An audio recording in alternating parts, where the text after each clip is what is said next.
लेकिन मुझे दुख हो रहा है क्योंकि ये एक तरह से दर्शाता है कि अगर आप सड़क पे आएंगे, आप अराजकता फैलाएंगे, आप इलीगली ब्लॉक करेंगे तो मोदी सरकार सुनेगी। और मैं एक तरह से सहमत हूं अजीत जी से, क्योंकि यही चीज फार्म लॉज में हुआ था। पर इसमें एक डिफरेंस है, फार्म लॉज के जो प्रोटेस्ट थे वो इरैशनल, इलॉजिकल। ये आपने एजीपी की सदस्यता ली है क्या? देखिए, मैं तो पहले से ही कहता हूं कि मैं तो no, but then ask me no what is AJP. नहीं, आप प्लीज बता दीजिए। Anand Ajit Janata party. I mean august company. But Rubika ji, देखिए सीधी सी बात है कि जो ये डिमांड्स थी, उससे यही डिमांड से भी बढ़कर डिमांड्स जो मोदी को वोट करते हैं वो मांग रहे थे, लेकिन सरकार ने उनकी सुनी नहीं। रोहन जी मेरे मित्र हैं, उनको पता है ये कब से चला आ रहा है। पर अब मैसेज ये अब आज पिछले 1 घंटे में आपको पता है और किस किस की डिमांड हुई है रेजिग्नेशन की? अमित शाह की, नितिन गडकरी की, निर्मला सीतारामन। अब ये रुकने वाले नहीं है। बस एक ही चीज मैं इनसे कहूंगा कि मोदी की रेजिग्नेशन की डिमांड मत कर लेना, क्योंकि वो नेक्स्ट आने वाले योगी हैं। तो थोड़ा ध्यान से रहना भैया। अब देखिए ना, वो भाई ट्विटर पर भी ये चीज तो बड़ी चल गई है। तो जब एक चीज लिखी गई या आनंद के धर्मेंद्र प्रधान का इस्तीफा, तो वो ये कह रहे हैं कि अब लिखिए ना रूबिका लियाकत, मोदी सरकार का मास्टर स्ट्रोक है। तो क्या ये मोदी सरकार का मास्टर स्ट्रोक है कि ये प्रेशर में आकर ये काम किया है? ये एक डिजास्टर स्ट्रोक है ये। क्योंकि बिल्कुल प्रेशर में आके काम किया है। जिनकी इनको सुनना चाहिए था उनको इन्होंने सुना नहीं। और अब ये संदेश जो जा रहा है कि भाई आप सड़कों पे आ जाओगे, दंगा फसाद करोगे, जो योगेंद्र यादव कह रहे थे, मुझे ये दुख हो रहा है कि उनकी बात सच निकली है। मतलब इससे बताइए, इससे एम्बैरेसमेंट और ज्यादा क्या हो सकता है रूबिका जी? जो लोग सड़क पे दंगा फसाद करवाना चाहते हैं, जो कह रहे हैं कि पार्लियामेंट की नहीं सुनी जाएगी, अब सड़क की सुनी जाएगी, वो लोग सच निकले।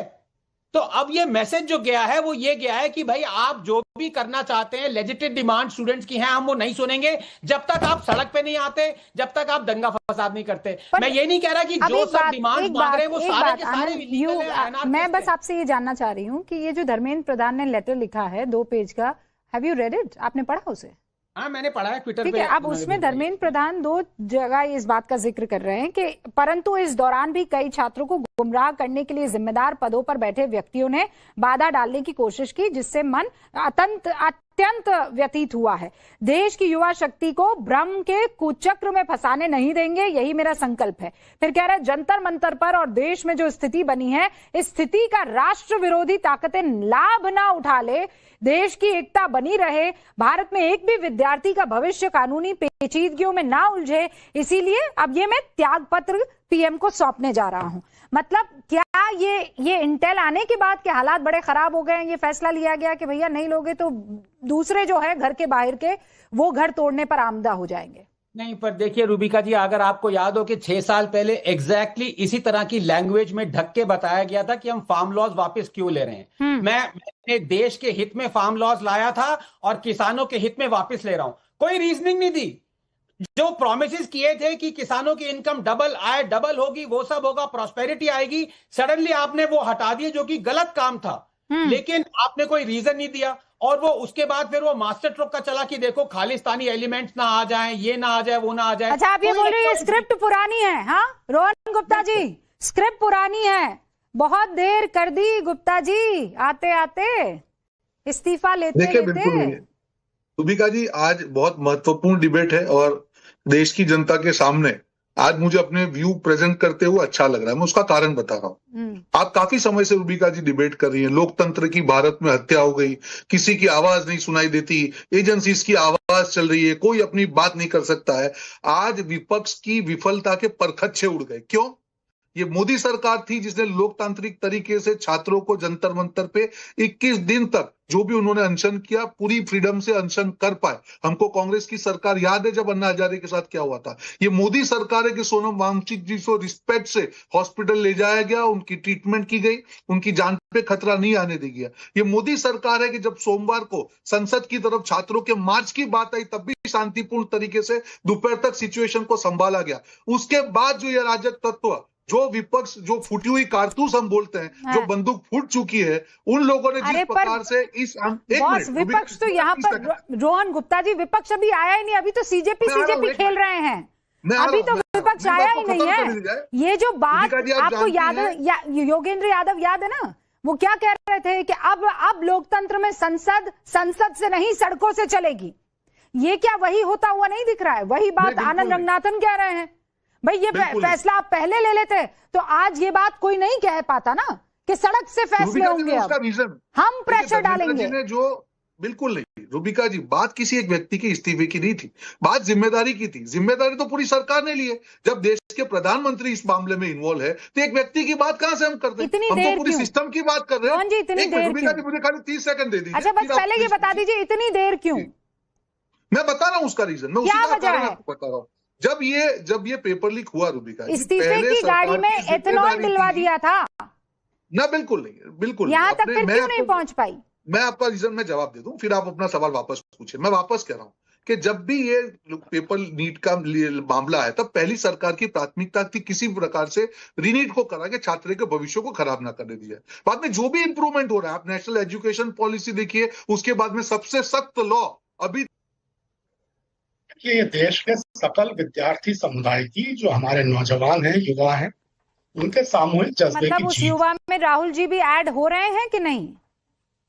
पूरी बात सुन लीजिए। ये किसी अभिजीत टिपके की, किसी सोनम वांगचुक की जीत नहीं है। इसको राहुल गांधी की या विपक्ष की जीत समझना भी भूल होगा। भूल होगी। हाँ। ये ठीक है कि राहुल जी ने, कांग्रेस ने, समूचे विपक्ष ने, जो हमारे युवा हैं, उनकी आवाज को संसद में बुलंद किया, संसद परिसर में और उसके बाहर सड़कों पे वो युवाओं के पक्ष में पूरी मजबूती के साथ डटे रहे, खड़े रहे। इससे सरकार पे ऐसा दबाव बना कि उसको पीछे हटना पड़ा। मगर ये जो जीत है, ये देश की समूची तरुणाई की जीत है, किसी सीजेपी की, किसी कांग्रेस की, किसी केजरीवाल की, किसी की जीत नहीं है। एक बात और, लेकिन ये प्रधानमंत्री नरेंद्र भाई मोदी की व्यक्तिगत हार है। व्यक्तिगत हार प्रधानमंत्री नरेंद्र भाई मोदी की ये है। जो हुआ है अच्छा हुआ है। जाहिर है कि इसके सकारात्मक नतीजे निकलेंगे और निकलने चाहिए। लेकिन अब ये जो आलाप शुरू कर दिया है आराधक मंडली ने कि देखिए हमारे प्रधानमंत्री जी कितने संवेदनशील हैं, देखिए किस तरह वो एनसी से पूरी तरह कनेक्टेड है, युवाओं के हितैषी हैं। नरेंद्र भाई ने इसलिए ये फैसला लिया है। नरेंद्र भाई ने ये फैसला रूबिका जी इसलिए नहीं लिया है। ये फैसला उनको अपने अहंकार के बावजूद, अपनी संवेदनहीनता के बावजूद, जो उनकी उदासीनता है हर चीज के प्रति, पता नहीं ये जो आप लोग इतना एक्साइटेड दिख रहे हैं इन सारी चीजों को, जो बड़े बड़े डायलॉग पंकज जी आप लोग सब मार रहे हैं, बड़े बड़े डायलॉग कि ये इसकी जीत है, उसकी जीत है। आई अंडरस्टैंड, क्योंकि आपने वो करवा दिया जो आज से पहले तक नहीं था। पर मैं ये कह रही हूँ, ये आप कौन है?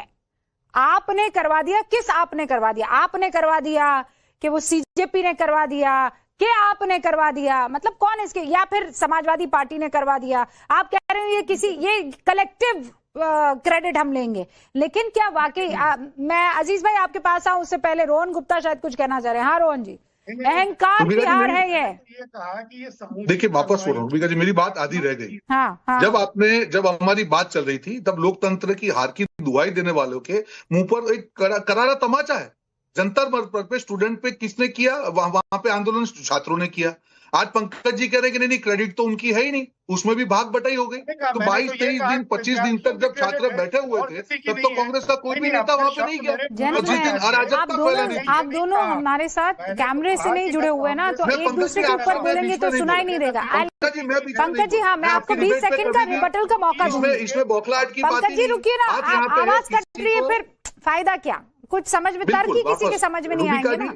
ये जो इन्होंने कहा उसके बाद आप ठीक कर दीजिएगा, दुरुस्त कर दीजिएगा। 20 सेकंड देती हूँ मैं। हाँ रोहन गुप्ता, बात सिंपल इतनी है, जो भाग बटाई की बात है, मैंने कहा लोकतंत्र की जीत है।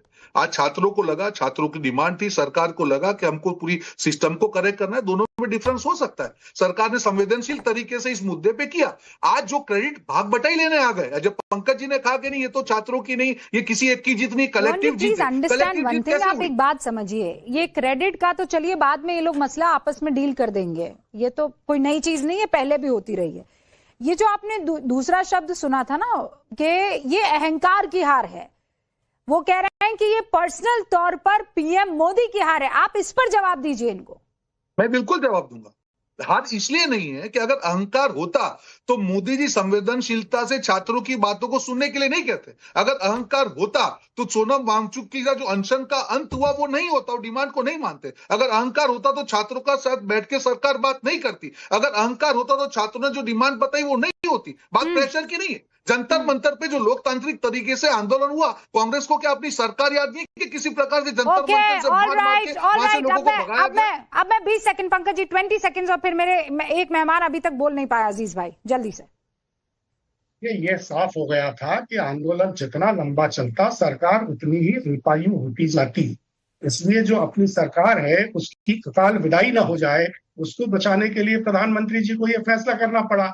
और एक बात इसमें रही, 20 जुलाई तक अड़े रहे। हाँ। लेकिन 20 जुलाई को जब दिल्ली पुलिस की निर्ममता के दृश्य सामने आए तो राष्ट्रीय स्वयंसेवक संघ के प्रमुख मोहन भागवत जी ने बहुत कड़ा रुख अख्तियार कर लिया, और जो रात को 12 बजे वीडियो बनाना पड़ा, संदेश जारी करना पड़ा। पंकज जी, एक तो आपकी ये जो अजीब अजीब थियरी आती है ना, पहले आप कहते हैं कि आरएसएस की सुनते नहीं है पीएम, आप कहते हैं आरएसएस और पीएम जो है एक दूसरे से किसी तरह का कोई संवाद अभी नहीं हो रहा है, फिर अचानक कह रहे हैं आरएसएस गुस्सा हुआ और पीएम साहब ने उसके बाद क्या किया, वो एक सेल्फी वाली क्या जो नया तरीका है उस पे इंस्टा पर आने का, वो उन्होंने कर दिया। एक तो सुनिए, जब टहनी ने इस्तीफा नहीं दिया तो आपने कहा ये सरकार देखिए अब ये खत्म होगी ये सरकार। फिर आज की तारीख में जब धर्मेंद्र प्रधान इस्तीफा दे रहा है, उस बीच में कितना पानी बह गया गंगा में, तब भी आप यही कहते रहे। अब आप कह रहे हैं आज भी काउंटडाउन शुरू हो गया। एक तो डिसाइड कर लीजिए काउंटडाउन जो है असल में कब शुरू होगा। आज शुरू हो गया काउंटडाउन? काउंटडाउन तो बहुत पहले से शुरू हो चुका। बहुत पहले कब से? 2014 से शुरू हो गया था काउंटडाउन। ये तो नहीं, 2024 से। ये तो अंतिम अध्याय लिखा जा रहा है, कुछ आखिरी पन्ने बाकी है। आखिरी पन्ने ओके प्रोफेसर साहब जल्दी से, और उसके बाद अजीज भाई। ये लोगों को समझ में नहीं आ रहा है कि ये गवर्नमेंट की यहाँ पे गलती कहाँ है। और मेरे बड़े भाई रोहन जी को मैं बताना चाहता हूं एक एनालॉजी देके, और एनालॉजी एकदम आपके बुल्स आई बैठेगी। शिवसेना की और कांग्रेस की अगर सेम डिमांड हो सरकार से, तो आप किसको बुला के उनकी डिमांड सुनेंगे? सीधी सी बात है, शिवसेना की सुनेंगे या कांग्रेस की सुनेंगे? 99 आउट ऑफ 100 जो लॉजिकल रैशनल लोग होंगे कि अगर सेम डिमांड है दोनों की, तो हम उनकी सुनेंगे जो कि हमारे साथी हैं, जो कि हमें सपोर्ट करते हैं। यही प्रॉब्लम आप लोगों ने करी है। ये डिमांड जो आ रही थी ये राइट विंगर से आ रही थी, लेकिन आपने उनको सुना नहीं। सुना, आपको हेट करते हैं, चाहते हैं कि मोदी को हटाओ, बीजेपी को हटाओ, संघियों को हटाओ। उनकी बात सुन के आज आप खुश हो रहे हैं। ये मेरी बात समझ में नहीं आ रही है। वो रोहन जी से बात कर रहे हैं भैया। हाँ, ये रोहन जी की तरफ इशारा था, लेकिन रोहन जी आप जवाब दें उससे पहले अजीज भाई, आप तो 7वें आसमान पर, पीछे भी कुछ ऐसे ब्रह्मांड टाइप का ही दिख रहा है, क्या है ये? जुपिटर पे है अजीज भाई। कहाँ है? ऐसा है ये रूबिका जी, ये भी आप कह रहे थे जीत किसकी है। हाँ। तो वो ये जो ब्रह्मांड लगाया गया है पीछे, हाँ।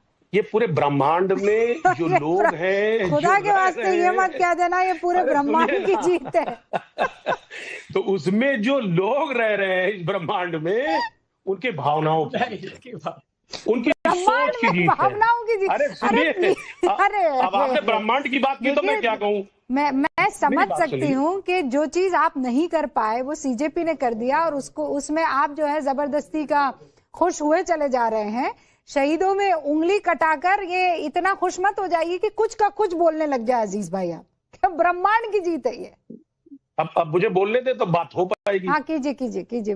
देखिए रूबिका जी, एक बात बताए, देखिए यहाँ जीत और हार का सवाल नहीं है। देश के नब्ज को माननीय मोदी जी पहचान नहीं पाए अपने अहंकार की वजह से, अपने घमंड की वजह से।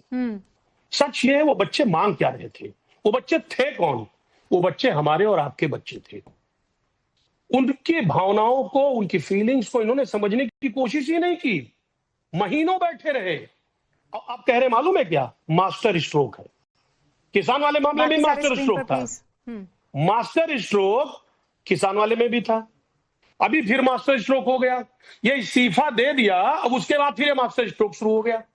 देखिए एक बात आप जानिए, जब जब इस तरह के हालात पैदा होंगे, देश के भावनाओं को नहीं समझा जाएगा। ऑलराइट, अजीज भाई प्लीज, तो अब आप इसी तरह का अब ये क्रेडिट आप लेते रहिएगा। मेरे लिए एक जो महत्वपूर्ण सवाल है, अब जो सीजेपी जंतर मंतर पर बैठी हुई है, जगदीश जी, अजीज जी, पंकज जी और प्रोफेसर रंगनाथन, आप चारों से एक ही सवाल पूछिए, एक एक करके जल्दी से आ जाऊंगी। अजीज भाई पहले आप बता दीजिए, हाँ पहले आप बता दीजिए, अभी सीजेपी को क्या करना चाहिए? उनकी तो मांगे बढ़ती जा रही है, आप कह रही है सीआरपी भी माफी मांग ले, वो पुलिस वाले भी माफी मांग ले, अब ये और हो जाना चाहिए। कल को वो बोलेंगे कि कॉफी में जो है ज्यादा पाउडर कोको का जब तक नहीं पड़ेगा तब तक हम यहाँ से नहीं जाएंगे। ये तो डिमांडें अब लगातार बढ़ती चली जाएगी।